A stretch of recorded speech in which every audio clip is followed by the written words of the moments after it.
Merci beaucoup. Merci. On va maintenant passer à la table ronde. Comment dynamiser sa stratégie locale de santé? Je vous demande d'accueillir le docteur Patrick Petit, président du Conseil régional de l'Ordre des médecins, le docteur John Billard, maire du Favril et président départemental de l'Association des maires ruraux de France. Avancez, avancez. Marie-Claire Charpin, la chef du pôle santé publique du CH de Dreux, le docteur Nicolas Oustric, médecin généraliste et membre de la CPTS Noël, vous vous mettez comme vous voulez. Simplement, vous me laissez ma petite place ici, voilà. Et le docteur Frédéric Brizet, qui est coprésident de la CPS Pays de Rouet et médecin généraliste également. Merci à vous tous. Je vais peut-être commencer avec le docteur Petit. Alors, prenez un micro. Ils sont tous ouverts normalement. Voilà. Président du Conseil régional de l'Ordre des médecins, vous avez une vision globale de cette région. Le diagnostic qu'on a eu tout à l'heure est-il si négatif que ça? Oui, je pense que malheureusement, sans vouloir redire, bien entendu, la situation actuelle de notre région est, je pèse mes mots, est catastrophique. Et le pire est à venir. Je pense que les 10 années qui nous attendent vont être particulièrement difficiles pour notre région, qui, comme vous le savez, est malheureusement celle qui a la situation la plus défavorable de France. Alors, est-ce qu'il y a des solutions? Est-ce qu'il y a des choses qui pourraient être faites qui ne sont pas faites, d'après vous? Alors, si j'avais les solutions, c'est ce que je vous ai dit tout à l'heure sous forme de boutade, je serais ministre de la Santé. Donc, visiblement, c'est pas. Enfin, j'attends. Pas eu de coup de fil encore de l'Élysée, non, non? Visiblement, non. Et en plus, je lui souhaite bien du courage. Non, je crois que le problème. Alors, on a un problème général, comme ça a été dit tout à l'heure. Malheureusement, il y a un problème de démographie sur toute la France. Et moi, je crois qu'il y a là, sur le plan national, il y a un problème, à mon avis, de définition de politique précise en matière de santé. Je crois qu'on a malheureusement payé le prix de politique des années passées qui partait du principe que si on voulait maîtriser les dépenses de santé, il fallait maîtriser l'offre de soins. On voit où ça nous a mené, avec notamment pour ce qui est des médecins, un numerus clausus qui est arrivé à des comment dirais-je, des chiffres. Vous prenez pour la fac de Tours, par exemple, on était arrivé à de 70 à 80 médecins formés par an. Alors que pour comparaison, actuellement, on est remonté à 300-350. Vous voyez, on était tombé quand même à un niveau très très bas. Et puis, on paye, je pense, alors ça c'est un avis personnel, mais aussi un hospitalocentrisme qui a été je dirais, la ligne directrice, et qui malheureusement aussi a montré ses limites. Alors, il faut s'ouvrir, il faut aller voir ailleurs que dans notre territoire.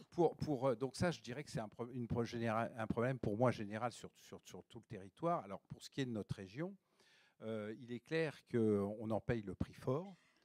Et si on veut trouver des solutions, donc à 10 ans, il ne faut pas s'attendre à une explosion de la démographie médicale.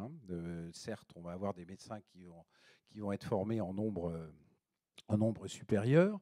Au demeurant, d'ailleurs, il faut faire, parce que je sais que on nous pousse à former plus de médecins, mais former un médecin, comme d'ailleurs d'autres professions, c'est vrai pour les infirmiers, ça demande du temps. Ça demande, je dirais, une certaine disponibilité des confrères plus anciens, parce qu'il y a quand même un espèce de, je dirais, de compagnonnage dans la formation des médecins.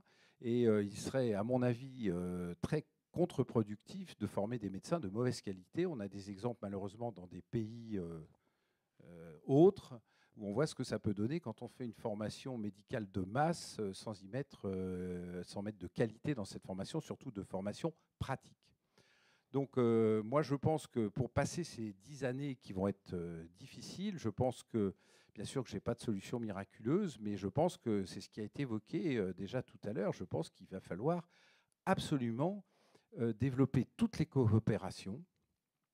Les coopérations bien sûr, entre les médecins, donc entre les professionnels de santé, mais aussi les coopérations, moi je tenais à le dire ce soir aussi, entre les établissements hospitaliers. Moi je suis donc de notre département, je suis moi-même donc médecin à Chartres. Ce que je regrette, c'est que par exemple, on a un groupement hospitalier de territoire qui ne fonctionne pas. Qui ne fonctionne pas. Hein. Et donc, commençons déjà par faire fonctionner l'existant. Et les ressources médicales sont limitées. Donc, il faut une espèce de mise en commun de ces ressources médicales, sinon on ne s'en sortira pas. Et puis, bien sûr, alors après, je laisserai mes confrères n'hésitez s'exprimer pas sur le sujet. à intervenir si vous le souhaitez. Il faut probablement faire, alors notre président du Conseil de l'Ordre national a proposé notamment un projet de délégation de tâches. J'ai bien conscience, j'en ai parlé avec mes confrères, que ce n'est pas un chèque en blanc qu'il faut faire dans ces délégations de tâches, bien entendu. Mais je crois qu'il faut que la ressource médicale étant malheureusement limitée, il va falloir que les médecins se recentrent sur leur cœur de métier, leur vraie valeur ajoutée, délèguent un certain nombre de tâches, mais bien entendu, je crois que le directeur de la Caisse d'assurance maladie, donc le détenteur de la bourse est là, il faudra aussi que, bien entendu, qu'il y ait une forme de compensation. Hélas, par contre, je sors de mon registre. Moi, je suis président de l'Ordre. Je suis là pour défendre essentiellement l'intérêt des patients.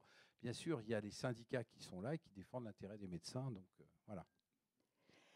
Alors vous, Monsieur Biard, vous avez trouvé une solution dans votre commune pour notamment la désertification et l'accès aux soins un peu compliqué. Vous avez mis en place une cabine de soins. Alors, enfin, expliquez-nous comment ça se passe et si ça fonctionne. Alors, d'abord, merci pour l'invitation. Alors, je ne suis pas médecin, il ne faut pas m'appeler docteur. Excusez-moi, c'est pour ça qu'il y a eu un petit moment où j'ai dit docteur. Bah oui, j'étais partie dans... En fait, j'ai lancé plutôt une expérimentation, puisqu'en 2017, on parlait déjà beaucoup de désertification médicale. Et d'ailleurs, j'ai regardé tout à l'heure, en novembre 2020, l'Association des maires ruraux de France a fait un numéro de son magazine qui s'appelait justement on va vers la désertification médicale. Donc, c'est-à-dire que ça fait déjà au moins 20 ans qu'on alerte sur le sujet. Donc, à l'époque, donc en 2017, vu que tout le monde en parlait, alors je rappelle que, et c'est fondamental, c'était avant le Covid. Et à l'époque, on était plus sur un sujet d'une étude qu'on avait menée, notamment en partenariat avec l'ARS et la Caisse des dépôts. C'était, souvenez-vous, le problème des urgences qui étaient saturées, etc. Donc, la question que je me posais, c'était de savoir est-ce que les concitoyens qui ne trouvent pas de médecin comment ils réagiraient par rapport à la télémédecine. Alors, je m'occupais à l'époque de beaucoup de questions numériques, donc c'était l'occasion. Donc, j'ai lancé une expérimentation. C'est ça l'objectif. Et l'objectif de l'expérimentation, il y avait plusieurs. Je ne vais pas faire tout le détail. J'ai fait un rapport sur le sujet. Mais c'était de dire est-ce que les patients aujourd'hui sont en capacité d'aller passer une consultation médicale. Alors là, en l'occurrence, c'est dans une cabine, donc avec un médecin en visioconférence, avec tout l'ensemble des dispositifs pour prendre les constantes et se faire soigner. Donc on a posé plein de questions, on a mené une expérimentation pendant 2 ans. Entre-temps est arrivé le Covid et ça a quand même beaucoup bousculé les choses. Mais pour autant, le constat aujourd'hui est qu'effectivement, ça fonctionne, ça répond à une demande. Ce n'est pas l'avis de tous les médecins sur le sujet, mais l'anecdote, c'est qu'avant le Covid, beaucoup de médecins que j'ai pu rencontrer me disaient que ce n'était pas comme ça qu'on exerçait la profession parce que la palpation était importante. Et puis, subitement, quand est arrivé le Covid, la palpation n'avait plus d'importance parce qu'il n'y avait plus de médecins, il n'y avait plus de patients dans les cabinets, donc on pouvait faire de la téléconsultation. Et ça, c'est le dernier point, et je m'arrête là-dessus, c'est qu'il faut différencier ce qui est arrivé après le Covid. C'est pour ça que je précise toujours avant et après. C'est qu'il y a eu une surenchère de plein de dispositifs qu'on a appelés téléconsultation, mais pour moi, qui ne sont pas de la téléconsultation, puisqu'il y a différentes façons de faire de la téléconsultation médicale, et ce n'est pas le choix que j'ai fait dans ma commune. Voilà. Alors, vous disiez que ça répondait à un besoin qui vient justement dans cette cabine. Pourquoi ne pas le faire chez soi, finalement ? Alors déjà, la cabine, c'est un dispositif qui est homologué, qui est issu, en tout cas le dispositif que j'ai choisi moi dans ma mairie, et qui est issu de plusieurs années de R&D. Donc c'est au moins la garantie que les prises de constantes qui sont faites sont justes. Puis derrière, il y a aussi une coordination médicale, c'est-à-dire que ce n'est pas juste la cabine, juste un médecin. S'il y a, et ça a été le cas, besoin que le patient soit pris en charge par l'hôpital, c'est le cas qu'on a vécu, c'est aussi pris en charge. C'est-à-dire que c'est un projet médical, ce n'est pas de la télémédecine. et aujourd'hui qui vient, en fait, c'était une des questions qu'on se posait, est-ce que les personnes âgées, par exemple, qui ne sont pas forcément des geeks, allaient venir. Or, c'est aujourd'hui 40% de ceux qui viennent. Donc, un chiffre, c'est que la personne qui a fait son examen déjà pour la première fois, quand on lui pose la question, au bout de combien de temps vous avez oublié que le médecin n'était pas là, en fait, elle mesure en quelques secondes. C'est-à-dire qu'au bout d'un moment, elle ne se souvient pas que le médecin, il est derrière un écran et il fait sa consultation. Enfin voilà, il y a plein de choses comme ça qu'on a mesurées, qui ont été additionnées aussi avec l'entreprise qui a accompagné le sujet. Donc, je veux dire, aujourd'hui, ça fonctionne, ça rend service, ça a sauvé des vies. Ça répond à un besoin des concitoyens qui ont besoin d'être rassurés pour savoir, comme je dis souvent, ce que veut le concitoyen, c'est de savoir si c'est grave. Il est malade, il veut savoir si c'est grave. Et donc, enfin, ça sera un échange qu'on aura, je pense, prochainement. C'est un premier niveau de besoin de rassurance du patient sur son état de santé. Je ne dis pas que la cabine, j'ai toujours refusé ça, va remplacer le médecin. Ça, jamais. Par contre, dans une organisation territoriale, et dans la situation dans laquelle aujourd'hui, c'est un des éléments qui peut contribuer à au moins laisser la place aux patients chez un vrai médecin. Au même titre que tout ce qui est pratique avancée, des infirmières en pratique avancée, il y a peut-être des choses que vous n'avez pas besoin de faire ou qui n'est pas nécessaire de faire. Je pense à un vaccin, etc. Ça peut être une infirmière, pas forcément un médecin, et qui vous permet, vous, à avoir du temps, c'est ce que vous disiez tout à l'heure, d'exercer ce pourquoi c'est le plus important. Et dans l'organisation, il suffit qu'on maille le territoire, on organise notre territoire avec les différentes étapes. Et les tests ont été faits aussi pour que la téléconsultation se fasse aussi dans les hôpitaux. Hein. C'est pas que dans une commune rurale. Donc voilà, il y a toute une réflexion à avoir dans le dispositif et dans l'organisation territoriale. Et ça, on peut le faire qu'avec des médecins, avec les collectivités. Est-ce que vous vous sentez seul dans cette expérimentation, ou alors, puisque j'ai dit que vous étiez président des maires, de l'association départementale des maires ruraux de France, ou alors est-ce qu'il y a eu une curiosité quand même? Certains de vos confrères sont venus voir. Ben, ça fait un peu de bruit parce qu'il y a derrière, je ne le cache pas, un acte militant qui consistait à montrer que la campagne est un peu plus désertée que la ville, même si la ville a rattrapé la désertification. D'ailleurs, dans ce qui a été donné comme chiffre tout à l'heure, j'aimerais bien savoir, sur les durées de vie, il y a le docteur Vigneron qu'on a fait travailler, qui est professeur en géographie, a fait le constat qu'on vivait 2 ans de moins à la campagne. Donc, ça veut bien. C'est pas que le fait. Et pourtant, en urbanisme, on peut pas dire qu'on vit dans des conditions difficiles et on respire mieux qu'en ville. Pour autant, il y a quand même une difficulté. Je ferme la parenthèse. En fait, je me suis pas senti seul parce que notre association est assez dynamique, qu'elle a participé, y compris avec l'ARS, y compris avec les caisses des dépôts. Je n'ai pas voulu monter ce projet tout seul, sans le faire sérieusement. Donc j'ai plutôt eu un accompagnement, y compris de la préfecture d'Eure-et-Loir. Donc on a monté le projet dans le cadre justement de faire une expérimentation. Et c'est vrai que... Il y a eu la curiosité autour. Alors, la curiosité des patients, oui, des médecins et des professionnels de santé, moins. Puisque pendant le premier mois avant l'ouverture, on a fait une grande journée porte ouverte pour les professionnels de santé. On vous a tous invités, tous les professionnels, et on n'en a pas eu autant qu'on aurait espéré pour montrer. L'idée, ce n'était pas de l'imposer. Et au niveau des élus? Après, au niveau des élus, d'autres maires de oui, petites communes. alors après, ça a fait un peu aussi le buzz au niveau de la presse, que ce soit local ou national. Donc, j'ai effectivement énormément d'appels de collègues un peu partout en France. Il y a eu le président du conseil départemental de l'Ain qui est venu au Favril pour voir le dispositif. Et lui, il a fait justement une organisation territoriale avec 6 cabines identiques à la mienne. Donc voilà, après, je sais que le Grand Paris est en train de réfléchir sur le sujet, l'Oise aussi sur ce sujet. Enfin, il y a plusieurs départements qui ont pris les choses en main pour intégrer une part de la télémédecine dans l'organisation territoriale de santé. Madame Charpin, vous êtes chef du pôle santé publique du CH de Dreux. Vous aussi, vous répondez à des besoins bien précis. Vous êtes vous aussi tout terrain, je dirais. Oui, nous, tout à fait. On est plutôt sur le volet prévention. Hein. On calque un petit peu aux axes de l'axe 4 de l'ARS. On est beaucoup axé sur les actions qu'on peut avoir avec les partenaires locaux, c'est-à-dire aussi bien au niveau éducation nutritionnelle, activité physique adaptée, etc. En particulier, on a un groupe d'activité physique adaptée pour les gens qui ont des maladies chroniques qui en fait répond vraiment à ce déterminant qui est l'activité physique. Et grâce à ce petit groupe, on peut remettre des personnes en mouvement, on recrée du lien social, et ça c'est très intéressant. On a aussi, pour dire qu'il y a du transversal qui existe déjà, on a aussi des activités physiques adaptées pour les enfants en surpoids. On a une consultation spécifique au niveau de l'hôpital, et après on envoie les enfants au niveau du COV, donc de Vernouillet, et ils sont pris en charge dans des groupes, ils sont ensemble et ils se remettent en mouvement, et ça c'est très important.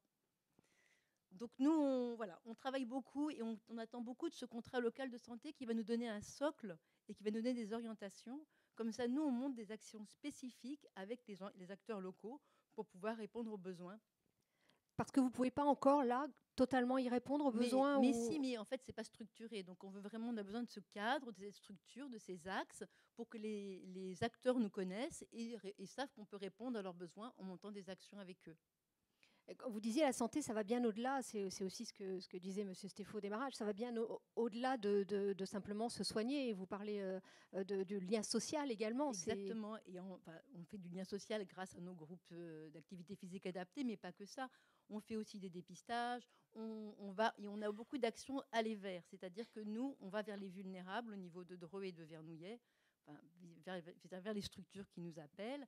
Donc on travaille beaucoup en partenariat, on fait des dépistages, on fait des vaccinations, voilà, on a beaucoup d'actions de ce type-là. Et vous avez l'impression que dans ce territoire, il y a un problème d'accès aux soins. Alors pas évidemment puisque vous êtes présent, mais peut-être que les gens ne connaissent pas tout ce qu'on peut leur proposer ou n'osent pas venir. Oui, en fait, vous parliez d'obésité, par exemple, pour les enfants. Il y a, moi, je pense, deux gros problèmes. Un gros problème de communication, Monsieur Gélès l'a dit, on ne sait pas toute l'offre qu'il peut y avoir. Et il y a un problème de mobilité, c'est-à-dire que c'est pour ça qu'on veut aller vers, parce qu'on sait qu'il y a un vrai problème de mobilité. Et vous êtes une petite équipe, vous n'êtes pas très nombreux. On n'est pas très nombreux, mais on est très réactifs. Donc en fait, en fonction des besoins des demandes qu'on nous fait, on regarde si on a les compétences et on monte des actions avec les acteurs locaux. Je vais donner la parole maintenant au docteur Nicolas Austric, médecin généraliste et membre de la CPTS Noël. Alors vous représentez, si je puis me permettre, la jeunesse aussi, dont on parlait tout de suite. Donc il y a encore des jeunes médecins, il y a encore des étudiants qui sont intéressés par ce secteur et qui en ont la possibilité. Alors oui, et en fait, ce qui nous aide à commencer rapidement, parce que moi je me suis installé, j'avais 29 ans, c'est d'avoir des maîtres de stage universitaires comme le docteur Brisset qui est là, qui nous font une petite place dans leur cabinet ou même une moyenne place pour nous permettre en fait de commencer sereinement. Parce que ce qui est stressant quand on arrive, c'est donc d'une part de prendre des patients, de gérer l'ensemble du cabinet, donc le libéral, et voilà. Et aussi, accessoirement, on a pas mal d'étudiants qui n'ont pas fini leur thèse, donc qui ne sont pas docteurs et qui font des remplacements et qui perdent du temps comme ça de 3 ans, alors qu'on a besoin d'eux maintenant finalement. Alors vous faites partie d'une maison de santé. Voilà, il y a un regroupement, il y a une coordination entre vous. Racontez-nous cette expérience. En fait, Dr Thomas qui travaillait déjà dans le... C'est un petit cabinet médical, c'est pas très grand. On est 3 médecins maintenant, mais on travaille tous un peu 3 jours par semaine dans le cabinet. On s'échange nos places. On est 2 à la fois en général à travailler sur 3. Des médecins généralistes. Voilà, ça permet d'être en continu du lundi au samedi, avec quand même chacun une activité différente. On n'est pas toujours au cabinet.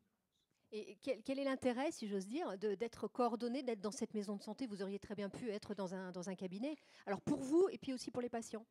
Alors pour moi, c'est très agréable de travailler en équipe parce que ça permet quand même de partir sereinement en congé. Vous avez remarqué qu'on n'avait pas de médecin, donc on n'a pas non plus de remplaçant.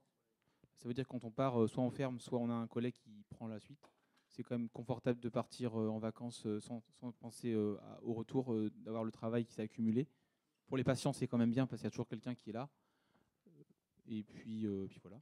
Oui, les patients, oui, c'est ça. Ils étaient en demande de ça. Est-ce qu'il y aura d'autres est-ce que c'est une maison de santé qui devrait s'agrandir? Est-ce qu'il y aura peut-être d'autres C'est pour ça que je vous demandais si vous étiez que médecin généraliste. Alors peut-être oui, d'autres en fait, professionnels. après, quand on va changer de local, oui. Quand on va changer de local, on espère avoir un pédicure, aussi une psychologue, et puis un autre médecin généraliste plus tard peut-être. Est-ce que vous avez eu des difficultés à vous mettre ensemble, à monter cette maison de santé Alors moi, sur le territoire? c'est très simple. Alors déjà, le docteur Thomas travaillait déjà avec le docteur Billard avant moi. Moi, j'ai juste remplacé les deux pendant 1 an et le docteur Billard est parti. Donc moi, je me suis installé. C'est tout. C'était très simple. Oui. Docteur Brisset, alors vous, médecin généraliste également, coprésident de la CPTS Pays de Rouet, il faudra peut-être expliquer l'un ou l'autre la CPTS, peut-être ce que c'est. Mais déjà, racontez-nous votre expérience, vous, au sein également d'une maison de santé. Hein. Oui, je travaille au sein d'une maison de santé. Alors, moi, je suis arrivé en Eure-et-Loire, mais franchement par hasard. Ça s'est joué à 4 tirages au sort. Donc, pour moi, que j'avais tous perdus, donc malheureux. Donc je suis arrivé ici, mais franchement, ça va je faire voulais plaisir à ceux qui absolument vous pas venir. écoutent. Voilà. Oui, mais je suis resté quand même, et cette année, ça fait 20 ans. Donc ça va, ça va. Voilà. Donc comment je suis arrivé dans le pays. Franchement, je voulais rester 3 ans, en gros le temps de mon internat, et repartir. Et puis, ça s'est pas fait comme ça, visiblement, hein, puisque j'ai rencontré ma femme. Elle ne voulait pas partir, donc voilà, on est resté. Ah, voilà. l'amour. Voilà. Mais j'en connais d'autres où ça leur est arrivé d'amour ce aussi. soir. Donc, bon, voilà. Comme quoi, des fois, il faut remercier les conjoints pour ça. Vous avez vu, vous parlez de 20 ans d'expérience, vous avez vu un changement, peut-être une détérioration au niveau justement du système de santé? Oui, alors moi j'ai commencé par être urgentiste. À la base, je suis urgentiste, et comme ma femme est infirmière, c'était pas compatible les gardes de chacun et les nuits, et voilà. Donc du coup, je me suis réorienté vers la médecine générale, et comment ça me plaît énormément. Donc je ne suis absolument pas déçu de cette orientation-là. Et oui, il y a de toute façon une dégradation, dans le sens où comment on a vu nos confrères dévisser les plaques au fur et à mesure, parce qu'ils partaient en retraite, parce que voilà. Et donc là, forcément, on a une dégradation du Sans être système de remplacé. santé. Sans être remplacé. Pour quelles raisons, d'après vous? L'attractivité du territoire. Regardez, moi, je voulais repartir au bout de 3 ans. Finalement, je suis resté. Mais l'attractivité du territoire fait que les jeunes ne s'installent pas forcément ici. Après, on les fait venir. On a réussi, justement, comme on disait, on est maître de stage. Mais toi aussi, tu y es. Hein, donc, voilà. Et donc, en étant maître de stage, les jeunes connaissent le système de santé du pays, ils font leur connaissance, ils s'installent, et finalement, ils finissent par s'installer aussi. Donc, rien n'est perdu. Je pense que... D'ailleurs, il y a une jeune médecin qui s'est installée à Lucé après être partie en Bretagne pour s'installer. Elle avait fait son internat sur Dreux et Chartres, et finalement, elle s'est bien entendue avec les maîtres de stage qu'elle avait, s'est installée à Lucé. Donc ça prouve que... Voilà. Donc voilà, donc le fait de faire venir des jeunes en tant qu'internes, des fois ils y restent, voilà. Et donc ça, c'est pas des fois, c'est souvent. Hein, c'est ça qui manque en fait, c'est d'accueillir ces médecins plus généralement, c'est-à-dire leur famille, leur expliquer tout ce qu'ils peuvent trouver dans leur vie. Tout à fait. C'est-à-dire que ce qu'il faut voir, c'est qu'on ne fait pas venir un médecin, on fait venir un médecin et sa famille. Et il faut que la famille puisse travailler aussi. C'est ça. Donc voilà. Donc pour répondre à votre question, oui, moi je travaille en maison de santé, une maison de santé qu'on a montée. Hein. J'ai travaillé pendant 10 ans dans une maison de santé à Chérisy, hein, où j'y étais très bien. Hein, voilà. Mais après, on a voulu monter autre chose, enfin vivre une autre aventure, et donc on a monté une maison de santé sur Vernouillet. Voilà. Et, qui a-t-il dans cette maison de santé? Vous êtes combien? Alors on est 4 médecins généralistes, il y a une podologue, un infirmier, une ostéopathe, une diététicienne, une psychologue, une sophrologue, et une diététicienne, si je l'ai dit, et voilà, donc je crois que j'ai oublié personne. Et donc vous, comme je le disais tout à l'heure, vous échangeriez pas cette expérience avec la vie dans un cabinet? C'est vraiment aussi pour vous très positif d'être... Ah oui, non. Alors le fait d'être en maison de santé, alors effectivement, il y a le fait de travailler avec ses collègues, c'est-à-dire qu'on échange. Quand on a des interrogations, nous, je vois, on a un système de messagerie, on pose la question, je crois qu'il y a forcément quelqu'un qui nous répond, ou on a le téléphone, et voilà. Effectivement, il y a les problèmes des vacances. Alors moi, je suis un chanceux, j'ai un remplaçant. Mais il y a un système on peut se remplacer mutuellement, voilà. Et puis et puis là, le fait de travailler en maison de santé, ça permet aussi de faire des protocoles et de travailler vraiment en relation avec les autres professionnels de la maison de santé. Je vais me tourner vers la salle parce qu'il y a peut-être des questions, peut-être des personnes qui souhaitent poser des questions à un de nos intervenants. Oui, par ici, sur la droite. Ah, il faut prendre un micro. Vous pouvez vous présenter peut-être? Merci. Oui, Denis Chéron, je suis accessoirement le maire de la commune de Montreuil. On parlait tout à l'heure du désert médical, et particulièrement de notre territoire. Mais est-ce que la pénurie de médecins est due à un manque de médecins ou une mauvaise répartition sur le territoire? Je vais vous donner 2 exemples. Pour consulter mon médecin traitant, qui est sur le plateau, il faut plusieurs jours pour que je puisse avoir un rendez-vous. Ça peut être raccourci s'il y a un remplaçant. Et je suis allé récemment dans le sud de la France, dans l'Hérault, à Agnagne, une petite ville de 3000 habitants, qui se situe entre Montpellier et puis Béziers. Et là, le soir, pour le lendemain, j'ai un rendez-vous avec plusieurs horaires. Et le médecin ne m'a pas demandé si j'étais déjà patient chez lui, si j'avais un parcours médical. Il m'a reçu tout de suite. Et dans la salle d'attente, j'étais pratiquement le seul. Et c'est la même chose, pour tous les autres systèmes de santé, que ce soit les kinés. Les kinés se déplacent chez les patients. Donc là, il y a bien un problème à mon avis, de répartition sur l'ensemble du territoire. Est-ce qu'on ne pourrait pas faire la même chose, appliquer la même procédure que pour l'installation des pharmaciens? Tous les pharmaciens ne peuvent pas s'installer au même endroit, ou les notaires, par exemple. Alors qui veut répondre? Ouais. Je dirais qu'actuellement, à part effectivement le sud de la France, en fait, la France est un désert médical. C'est-à-dire que même Paris, actuellement, souffre du manque de médecins et elle est à peu près les mêmes, alors peut-être un peu moins, mais à peu près les mêmes problématiques que nous. Enfin, il me semble en tout cas. Oui, c'est vrai, mais enfin, on ne peut pas nier l'expérience et je ne la remets pas du tout en cause. Il y a une inégalité de répartition des médecins en France. Mais là, le problème, c'est que je renvoie la responsabilité à nos décideurs politiques. Je pense qu'il y a un problème de choix politique. On a en France un choix politique qui est pour l'instant assez clair, qui est la liberté d'installation pour les médecins.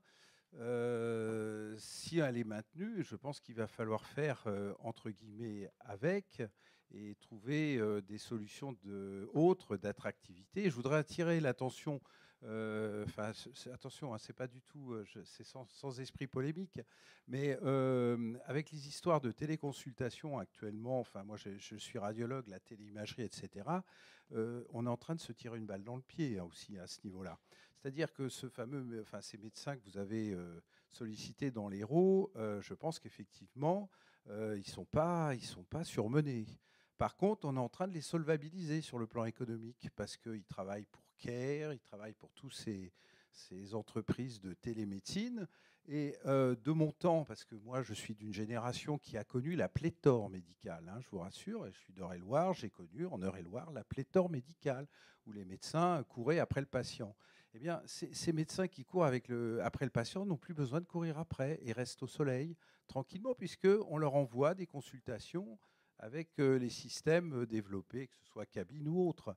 Donc, quelque part, si vous voulez, si on doit commencer à parler de régulation, cette régulation, il faut l'avoir dans tous les domaines, parce qu'effectivement, on a des effets pervers de tout ça. Peut-être une réponse sur la télécabine. Non, moi, je suis pas là pour défendre la télécabine, etc. Encore une fois, la télémédecine est un dispositif aujourd'hui qui existe. Ce que je dis souvent aux médecins quand je les rencontre, c'est soit ils s'emparent du sujet et ils l'organisent avec la profession dans l'organisation territoriale, soit d'autres vont le faire à leur place. Comme je dis souvent, il y a des chauffeurs de taxi qui n'ont pas cru à l'organisation et ils se sont fait ubériser. Donc c'est un peu direct, mais je pense que c'est à vous, les médecins, d'organiser la télémédecine. Moi, je me suis toujours opposé à la consultation avec un smartphone à la maison tout seul. J'appelle pas ça la télémédecine. Un médecin aussi qui fait juste de la régulation par téléphone en cas d'urgence, ça me paraît logique.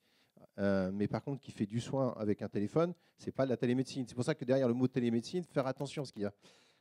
Et quand j'ai fait le projet au Favrine, j'ai bien fait attention à ça. Et encore à l'époque, on n'avait pas tous les acteurs économiques qui se sont saisis, c'est normal, de l'opportunité de dire il y a un marché à prendre. Notamment, il y a un opérateur, je ne vais pas citer de nom, mais qui a voulu installer des bornes de télémédecine chez Monoprix. Ça a fait scandale. Pour moi, ça, c'est pas de la médecine. Donc, à mon sens, plutôt que de s'opposer à la télémédecine, qui est un fait aujourd'hui et qui est reconnu aujourd'hui dans les hôpitaux, il y a plein de dispositifs numériques pour suivre des patients, etc. On peut le faire.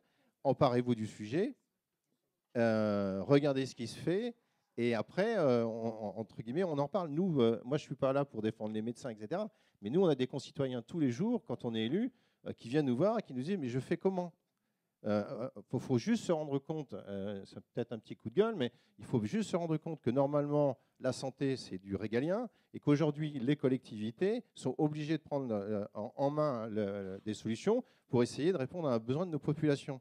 Est-ce que c'est normal? Est-ce que c'est normal qu'une commune de 350 habitants dépense pas loin investisse 150 000 euros pour que des patients, pour que des citoyens français puissent se soigner? Moi, je ne trouve pas ça normal. Est-ce qu'on est obligé de construire des maisons alors, ça a été la grande demande des maisons de santé, très bien, sauf qu'il n'y a pas de médecin dedans, etc., etc. Donc attention à la façon dont on le fait.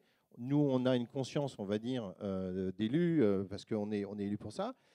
Mais vous aussi, les médecins, en général, emparez-vous de la situation telle qu'elle est aujourd'hui. Et la télémédecine est un des éléments, peut-être 10%, 20% du dispositif, qui peut répondre aujourd'hui à un besoin de la population. Vous ne pouvez pas dire le contraire. Aujourd'hui, des patients, j'en ai qui viennent dans ma mairie et qui sont soignés. La consultation, elle dure 20 minutes. 20 minutes de consultation, c'est la règle. Donc voilà, mais emparez-vous du sujet. Oui, peut-être une réponse d'un médecin. Alors, je comprends tout ce que vous dites. Après, il faut aussi nous comprendre de notre côté. Moi, je ne vois pas, par exemple, quand vous dites emparez-vous du sujet, oui, mais alors si moi, je fais des consultations à travers une télécabine de 20 minutes, je ne vois pas mes patients en réel chez moi. D'accord? Donc, à quel moment je le fais? Je vois pas.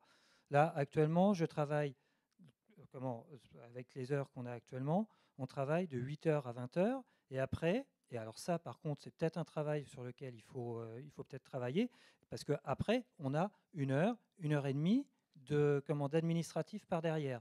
Donc, on n'est pas chez nous avant 21h, 21h30, les gamins sont couchés. La femme nous a attendu pour manger quand elle veut bien. Enfin, je veux dire, voilà. Donc, à quel moment je fais mes téléconsultations? Ça, voilà. Après, on veut nous libérer du temps. Moi, je veux bien, mais à ce moment-là, on peut aussi libérer du temps sur des charges administratives et des choses comme ça. Alors justement, quand vous parlez des soucis administratifs, j'ai vu des bras qui se levaient. Il y a peut-être des questions dans la salle. Reprenez, oui. Madame. Oui. Merci. Nathalie Velin, maire de Gainville. Je voulais juste vous dire qu'aujourd'hui, nous avons des seniors qui n'ont pas de mutuelle. L'AMF a fait un partenariat avec AXA. Il faut savoir que le senior téléphone 7 jours sur 7, pratiquement 24 heures sur 24, et il a une réponse d'un médecin. Il n'est pas bien, il a mal à la gorge, il prend le téléphone, c'est gratuit, et il reçoit son ordonnance où il veut. Il indique qu'il a le pharmacien, je veux dire, à 5 km, et il va directement. Il faut le savoir, aujourd'hui, c'est ça qu'on propose. On a quand même un vrai problème avec nos seniors. Or, moi, je suis une trop petite commune, 715 habitants. Je n'ai pas les moyens de payer, je veux dire, une télécabine. Il me faut en plus de mètres carrés, je ne l'ai pas. J'ai un cabinet paramédical, je n'ai pas la place pour le mettre. Et là, c'est vrai que c'est fantastique. Je veux dire, AXA, quand ils sont venus me le proposer, il y a un partenariat avec l'AMF, c'est quand même génial pour nos seniors. Je ne peux pas vous dire si le senior indique bien ce qu'il a, s'il a compris les mots qu'il a, mais tout de suite, il a la possibilité d'aller chercher une ordonnance à la pharmacie à 5 km. c'est quand même énorme. Voilà. Aujourd'hui, on en est là, pour notre territoire. Non, mais attendez, le corps médical qui est représenté par nous trois, là, il faut que vous soyez quand même persuadés que nous avons bien conscience du problème. Voilà. Par contre, où j'ai un petit souci avec la manière dont présente les choses, M. Billard, c'est-à-dire que vous l'avez d'ailleurs très bien dit, c'est un problème régalien. Donc, si c'est régalien, ce n'est pas notre problème. Je caricature. Mais on nous demande à nous, médecins, de résoudre un problème qui est un problème politique, avec un grand P. Donc, après, nous, on est des républicains. Si on nous dit il faut faire comme ça, on fera comme ça. Mais je pense que c'est... Ah ben, oui, mais bon, alors après, bien sûr, je vous accorde. Et je n'en fais pas partie, je ne considère pas comme un lobbyiste. Hein, d'ailleurs, le corporatisme, c'est le boulot des syndicats. Et je vous le rappelle encore, je suis à l'ordre. J'ai pas du tout la même approche. Hein. Moi, je suis là pour défendre l'intérêt des patients. Donc, de ce côté-là, il faut que vous en soyez persuadés. Par contre, quand je fais une remarque sur les problèmes de télémédecine et de téléconsultation, je dis attention, vrai problème, celui de la démographie médicale, mais réponse qui n'est pas sans problème. Moi, par exemple, je suis radiologue. Tous les jours actuellement, je fais des radios inutiles pulmonaires. Pourquoi ? Parce que le pauvre médecin qui est à 600 km de son patient, qui n'a pas la possibilité de l'ausculter, bah écoutez, mettez-vous à sa place, qu'est-ce qu'il fait ? Il demande une radio pulmonaire. Quand la patient consulte parce qu'il a mal au ventre, le médecin qui est à 600 km, il ne peut pas mettre sa main sur le ventre du patient. Il ne sait pas s'il y a une défense. Qu'est-ce qu'il fait ? Il demande une échographie abdominale.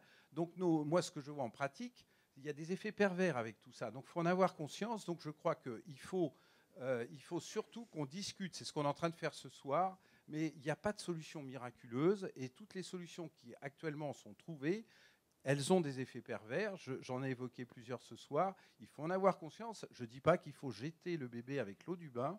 La téléconsultation, par exemple, le suivi d'une hypertension artérielle, bien sûr qu'on peut, je pense mes confrères qui sont là seront d'accord, que si le patient a une tension artérielle qui est bonne et qui est prise, il n'a pas besoin de revoir son médecin. Et là, c'est en télémédecine ou téléconsultation, renouveler le traitement, ça ne pose pas de problème. Par contre, faire des diagnostics primaires, alors quand c'est un rhume que vous évoquiez, je dirais quelque part, malheureusement, c'est très franco-français. Dans les pays anglo-saxons, on va au drugstore et on ne va pas voir un médecin.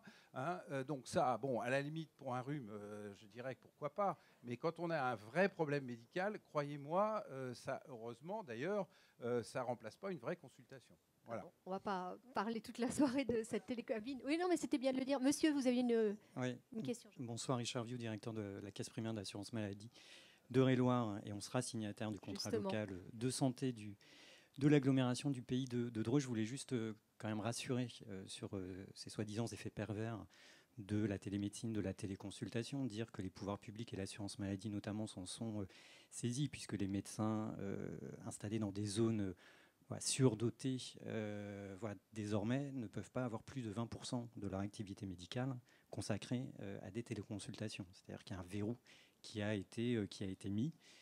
Je vous assure que ce verrou a été mis. Il a été, vous évoquiez les syndicats des médecins, donc vous êtes partie prenante à cet enjeu, puisque c'est une disposition conventionnelle, donc signée entre l'assurance maladie et les représentants syndicaux des médecins.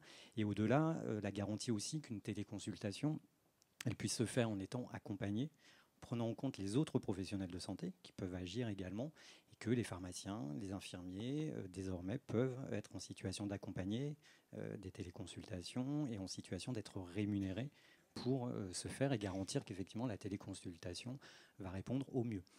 On a assisté à un boom des téléconsultations sur la période Covid, très clairement. On est revenu à un niveau de recours aux téléconsultations, certes supérieur à ce qu'on connaissait précédemment, mais à un niveau qui fait qu'il n'y a pas un débordement non plus de cette modalité de prise en charge des patients. Donc voilà, je voulais quand même rassurer et dire que ce sujet, il a été discuté, vu avec les médecins, pour cadrer un peu mieux les choses.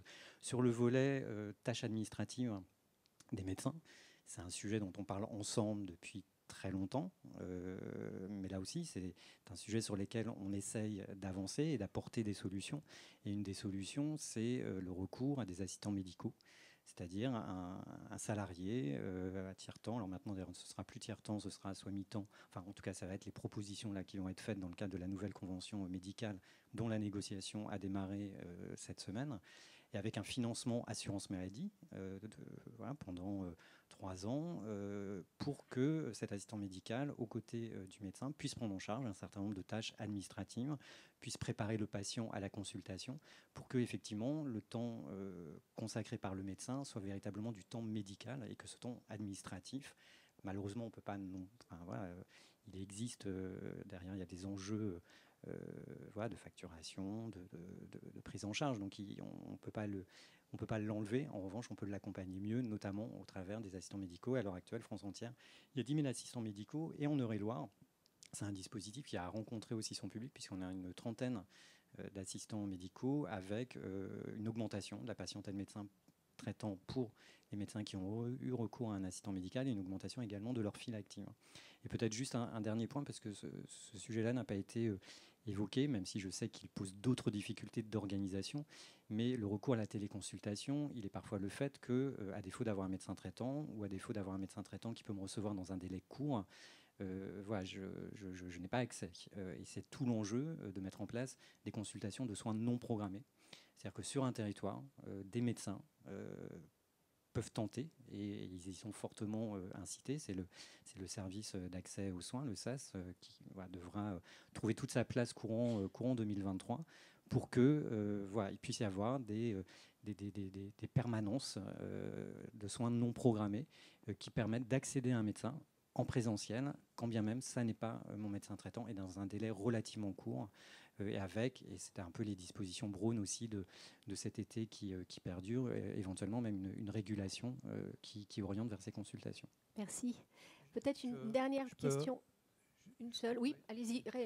Alors, juste pour rebondir sur les soins non programmés, hein, donc effectivement, dans les CPTS, alors vous avez entendu rapidement ce nom de CPTS, hein, donc c'est les regroupements de professionnels de santé, mais de tous les professionnels de santé, hein, donc médicaux, paramédicaux, voilà. Donc on essaie de s'organiser.